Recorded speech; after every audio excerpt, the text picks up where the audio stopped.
변신! 변신!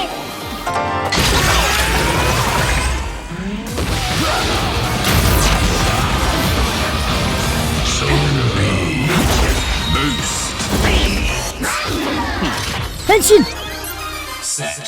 Akhirnya setelah libur tahun baru kemarin, Kamen Rider Geats tayang kembali nih ya, dan memasuki episode ke-17-nya. Sudah pasti langsung dibahas dengan maksimal dan juga semangat seperti biasa. Dan kemarin Ana juga udah bikin video yang ngomongin soal Geats di babak pertamanya. Jadi kita ngomongin secara overall dan juga dari berbagai macam aspek. Jadi bagi kalian yang belum nonton, boleh langsung aja disimak pastinya ya. Apakah babak keduanya ini akan lebih baik lagi? Ya tentu kita berharapnya ke sana ya, semakin bagus, semakin rame juga ya. Itulah harapan kita semua pastinya. Dimulai dari episode ini bagaimana? Jadi langsung saja kita bahas Kamen Rider Geats episode 17 teman-teman ya. Di saya Grand Prix baru dimulai dan seperti yang kita tahu DGP ini adalah reality show dan ditonton oleh banyak orang. Makanya di episode ini terutama saat DGP baru itu dimulai, ya kita di sini melihat cukup banyak perbedaan dari banyak aspek bisa dibilang. Tentu soal ini ya it's okay gitu, biar kita juga nggak bosen nontonnya. Dimana babak atau arc pertama bisa dibilang ya, kita itu kan ya DGP baru ya, tapi penerapannya kira-kira sama. Tapi di sini ada beberapa eksekusi yang berbeda. It's okay sekali lagi. Dari gaya diperkenalkannya para player yang sekarang layaknya itu petinju atau pegulat Smackdown lah bisa dibilang ya. Ya pokoknya kayak semacam ada introduction-nya dulu ketika mereka ini entry masing-masing ke si lobbynya DGP. Jadi bagian ini kasihan si Keiwa ya, berasa kayak nggak dianggap ya. Ini mana 5 player, oh satu lagi nyempil di situ ya. Dan ada 2 karakter baru yang sudah ditunggu-tunggu pastinya ya. Pertama ada Daichi Isuzu yang menjadi Kamen Rider Naji Sparrow. Dia ini tuh punya karakteristik ber-IQ tinggi dan juga sangat pintar. Jadi dia itu punya wish atau keinginan untuk punya semua memori dan juga ingatan orang-orang yang otomatis bikin dia itu pinter gila. Jadi pengetahuan itu segalanya lah buat dia ya. Ya menurut Ana sih untuk karakter ini rambutnya aja ganggu ya. Maksa banget gitu ya, kudu dikuncir, kudu diponytail kayak begitu ya, pengen digunting rasanya. Nah kedua nih ya, dan kedua itu ada Mbak Sae Ganaha yang menjadi Kamen Rider Lopo. Ini Ana suka sih ya, jadi dia itu tipe-tipe kakak perempuan atau cici yang galak gitu ya. Selain galak dia itu kayak jutek, tapi kalem juga. Tapi captivating banget ya. Dan grabfootnya juga aslinya ya mantap ya. Jadi kelebihan utama dari Mbak Sae ini, walau dia itu wanita, tapi dia itu ya cukup atletis dan juga gesit ya. Dan dia itu punya wish atau keinginan agar tubuh dia itu tetap atletis dan bugar tanpa termakan oleh usia ya. Jadi dia olahragawan banget lah bisa dibilang. Ya pokoknya love you lah Mbak Serigala ya. Awas aja nih ya Yuya ya, matiin karakter ini tuh cepet ya. Udah pada jatuh hati nih sama Mbak Sae nih ya, Ana yakin ya. Nah ternyata 2 orang ini adalah mantan player di Zaya Grand Prix dan cukup hebat karena bisa menyaingi si Ace sampai ke babak final di salah satu edisi DGP. Jadi rival atau kompetitor lama lah dan veteran juga. Ini menarik menurut Ana ya, dimana beberapa DGP edisi terakhir sering banget kita dikasih karakter yang agak newbie juga kan. Belajar lagi lah dari awal, kita ngikutin dinamikanya dan developmentnya juga. Nah sekarang dikasih veteran seperti ini tentu bikin DGP itu makin berwarna dan semakin sulit terutama untuk si Aceng MC kita ya. Nah, nyambung sama ini, bagian opening juga diperbarui di beberapa bagian, seperti bagian karakter-karakter. Tentu para player ya dimunculkan satu persatu ya, dengan pose yang berbeda lagi di openingnya kali ini. Jadi 3 karakter utama sudah pasti ada, si Aceng, si Keiwa, sama si Naon. Ditambah si Daichi dan juga si Mbak Sae ya. Ana yakin semua pasti pada fokusnya ke bagian Azuma yang backgroundnya itu beda sendiri. Kayak ada akar-akar Jamato dan di blur atau di glitch gitu ya dianya ya. Jadi setelah melihat openingnya yang versi ini, menurut Ana sih episode 17 ini tuh bener-bener rasa season 2 sih ya. Vibe-nya itu kayak beda gitu teman. Babak pertama DGP baru ini dimulai. Jadi rule-nya itu simple, melindungi warga dan kota dari para Jamato berandalan sekolah ya, kayak Yankee gitu. Terus kalahin kepala sekolahnya yang Jamato juga ya. Jadi babak pertama playernya itu nggak rame-ramean kayak kemarin-kemarin ya, macam Squid Game sampai 30 orang ya. Tapi langsung 5 orang di sini yang tadi teman-teman ya. Oke, Aceng, Keiwa, Naon, Daichi sama si Mbak Sae. Pas mereka Henshin bareng 5-an ya berasa Super Sentai sih ya. Jadi posensinya Mbak saya atau Mbak Serigala juga cukup unik ya. Pemanasan Pak dia, pemanasan kayak gitu ya. Sementara kalau si Daichi ya gitulah, kayak benerin kacamata ya. Udah kayak ini Pak, karakter-karakter di anime yang pakai kacamata putih semua gitu ya. Jadi karakteristik dua karakter baru ini ketika bertarung juga bisa kita lihat dengan jelas di sini, di mana Naji Sparrow ini cukup pintar ya karakteristiknya ya, karena bertarung menggunakan otak. Kayak bagian Jamatonya itu sama dia itu dipancing ke bagian yang tanahnya itu atau dasarannya itu pasir, baru dia hajar gitu ya. Nah baru ke trap gitu Jamatonya. Kalau Lopo aka Mbak Serigala ini hampir setipe sama Azuma yang Anda lihat ya. Jadi ya langsung terobos sana sini, tapi dia itu ya masih punya otak. Dan didukung sama usernya yang juga atletis. Jadi cukup mendukung gitu ya. Ini benar-benar cocok banget sih jadi pesaing para karakter utama di Gits menurut Ana ya. Itu Keiwa sama Naon nggak bisa apa-apa gitu ya. Udah ada dua karakter ini. Dan Game Master baru juga diperkenalkan bernama Chirami. Jadi outfitnya itu campuran Kiria sama si Masta di Kamen Rider Build ya, si Evolved ya.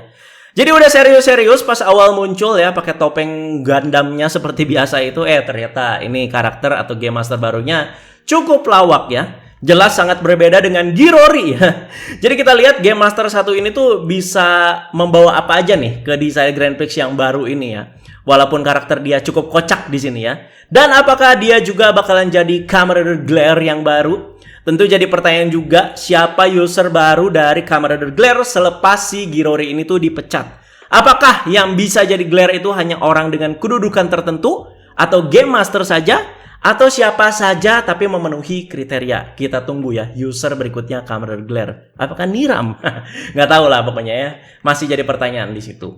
Di game ini para player itu diharuskan menginap bersama dan tidak boleh pulang ya. Jadi alasan pertama karena ini tuh reality show, kamera di mana-mana juga. Jadi kehidupan para player juga di sini mulai jadi sorotan ya. Jadi kan apa-apa yang dilakukan para player yang bisa dibilang mereka itu udah selebritas kan. Ya pasti diperhatikan banget dong ya sama kita para audiens gitu ya. Wah si ini ngapain, si itu ngapain. Kan biasanya kayak gitu ya kalau artis ya. Dan kedua, sebelum si game ini tuh dimulai, pihak DGP telah memilih seseorang menjadi Deza Star. Jadi Deza Star itu semacam spy aka mata-mata. Dan jika si Deza Star ini itu berhasil survive sampai ke akhir permainan, nantinya dia itu bisa curi posisi dan bisa aja dia itu langsung jadi Deza Shin. Among Us lah ya.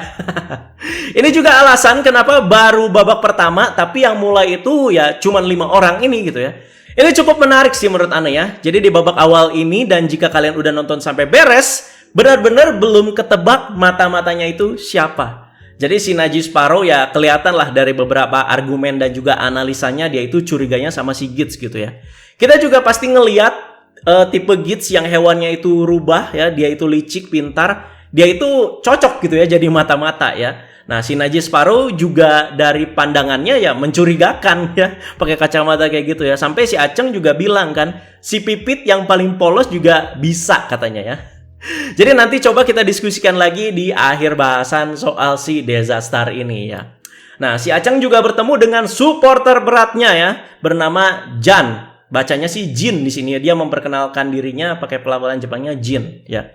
Ini anak yang waktu itu jadi Shotaro Ishinomori di Superhero Taisen ya. Jadi udah sama Tomang sama Aceng sekarang ya. Ini yang Anda lihat dia itu kayak supporter yang banyak duit gitu ya. Jadi kayak punya semacam privilege gitu buat dapat tempat nonton yang khusus berasa VVIP ya. Dan bahkan sampai bisa ngasih item ke si Aceng. Jadi terjawab tuh ya di episode 13 berarti ya atau 12 ya. 13 ya. Lewat si Niram. Jadi komen bakal itu didapat juga dari si Jin ini. Jadi benar-benar fansnya si Aceng lah anak ini ya. Jadi sangat memperhatikan dan ngeliat setiap gerak-geriknya si Ace ya. Dan kejutan-kejutan yang dibuat sama si Ace di setiap game DGP. Jadi ketika si Ace ini berhasil gini-gini, wah keren, bagus gitu ya. Jadi fans berat lah gitu ya. Ini sepertinya akan jadi karakter yang penting juga ya untuk cerita Gits ke depannya. Yang mengejutkan itu, dia kayaknya tahu banget soal si Aceng. Karena dia bilang pas kenalan jabatan tangannya, semoga kamu segera mengetahuinya soal siapa dirimu dan juga alasanmu ada di dunia ini. Nah, di bagian ini tuh berasa familiar banget kata-katanya. Yes, ini tuh kata-kata yang diucapkan si Aceng di episode kemarin ketika berbincang sama si Sumuri yang ada kesinambungannya juga sama pertanyaan yang mau dia tanyakan ketika bertemu ibunya. Bisa ada koneksi dan informasi lebih lagi nih ya soal Mitsume, ibunya si Aceng dan juga si Jin ini. Jadi keinginan Ukyo Ace di DGP kali ini juga cukup mengejutkan ya. Tanpa babi bu, langsung dia itu ingin menjadi Game Master dari Desire Grand Prix. Langsung jadi Game Master ya. Kalau kemarin kan staff ya, tapi yang nggak berhasil terwujud kan. Karena ya si Girori-nya dipecat, ya udah beres gitu ya si DGP-nya gitu. Nah kemarin Anda sempat bertanya-tanya juga kan. Apakah yang tahu soal konspirasi-konspirasi di dalam DGP itu Game Master aja? Makanya dia itu ya berusaha keras banget ingin mengeliminasi si Aceng, si Girori ya, sampai buta kiri kanan, Pak. Atau ada lagi nih yang ditutupi sama staff-staff lain atau anggota-anggota lainnya? Sepertinya ada. Terlihat di bagian Siniram yang lagi ngobrol sama si Samas yang menyinggung soal keinginan si Ace dan juga ada kesinambungannya sama ibunya si Ace, yaitu si Mitsume. Sejauh ini Ana suka sih sama karakter Siniram ini ya. Jadi karakternya itu benar-benar menghidupi peran gitu ya, walaupun cuma muncul sesekali. Jadi cukup unik lah karakter satu ini ya. Jadi kita tunggu nih konspirasinya berlanjut sampai tahap mana nih ya. Dan sejauh apa, sekeras apa nih usaha si Aceng membongkar konspirasi DGP ya. Soalnya masih berlanjut ternyata di sini ya. Soal jadi Game Master DGP ya udah pasti tujuannya ya pasti ingin membongkar dalaman-dalamannya si DGP gitu ya. Masih berlanjut. Yang jadi pertanyaan juga ya, di mana Keiwa itu nanya ke si Sumuri. Kalau si DGP ini adalah acara reality show, di mana nontonnya? Soalnya di TV atau internet itu nggak ada. Nah, sayang bagian ini tuh kepotong, tapi bikin kita itu mikir juga. Apakah hanya kaum-kaum dengan kasta tertentu yang bisa nonton si DGP ini? Berasa kayak makhluk dengan kasta lebih tinggi nonton tikus dalam sangkar gitu loh, ya. Ya, Ana sih singkatnya ya mikirnya kayak begitu gitu ya. Takutnya ada makhluk-makhluk asing atau makhluk-makhluk dengan kasta tertentu ngelihat DGP ini gitu ya. Yang sayangnya ya nggak dilanjutkan dengan argumen Keiwa yang agak marah ya melihat bisa dibilang si DGP ini kan bisa dibilang ya kayak mempertaruhkan nyawa gitu ya. Ya mestinya si Keiwa sih tersinggung sama hal ini ya. Soal dikuaknya si DGP sebagai acara reality show. Tapi ya udah nggak akan dibahas lagi Ana jamin ya. Ronde kedua, babak pertama dimulai dan si Aceng mendapatkan race buckle baru karena berhasil menyelesaikan secret mission dengan bantuan Naji Sparrow, yaitu Power Builder Race Buckle, dan muncullah di sini Kamen Gits Power Builder Boost Form ya. Senjata-senjata hybridnya juga keluar semua di sini, yaitu si Gigan Hama, Blasta sama si Sword ya. Yang menurut Ana agak aneh sih itu yang agak kocak ya, yang si ruang kepala sekolahnya itu dibikin dulu Pak, dicor dulu ya, dikuli dulu ya. Terus finishing pedangnya yang jadi gede banget dan dipegang sama armor power buildernya juga menurut Ana sih agak nggak serak ya ngelihatnya ya. Padahal finishingnya ya simpel-simpel aja sih menurut Ana ya. Walaupun si Aceng yang menang di babak pertama ini hasilnya cukup mengejutkan. Ternyata Aceng nggak di peringkat 1 ya. Sekali lagi karena si DGP ini tuh sudah dibuka dengan tajuk reality show. Jadinya sistem penilaiannya pun jadi lebih kompleks dan juga menyeluruh ke berbagai macam aspek. Jadi di urutan pertama dengan 40% ternyata adalah si Naji Sparrow. Dia itu dapat skor atau suara karena berjasa nemuin secret missionnya ya. Makanya dia santai-santai aja kan ya. Bahkan nyuruh si Gits kelarin kan. Ayo Gits kelarin ya. Oh ternyata dia udah tahu dia bakal dapat skor tertinggi di sini. Kalau si Lopo bisa 30% karena nyerang si Capsek Jamatonya itu duluan ya. Kan dia langsung gerusuk gitu ya. Yang kasihan itu si Keiwa dong. 1% Pak.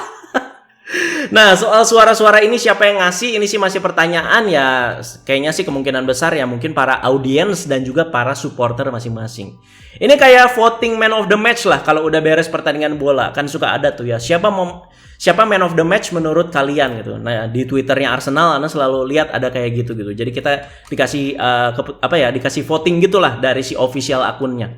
Jadi Aceng star of the star kita 20% dong ya. Jadi bisa dibilang urutan ketiga si Aceng ini. Tapi nggak apa-apa. Ini bagus biar ceritanya itu tetap seru. Kita lihat ya.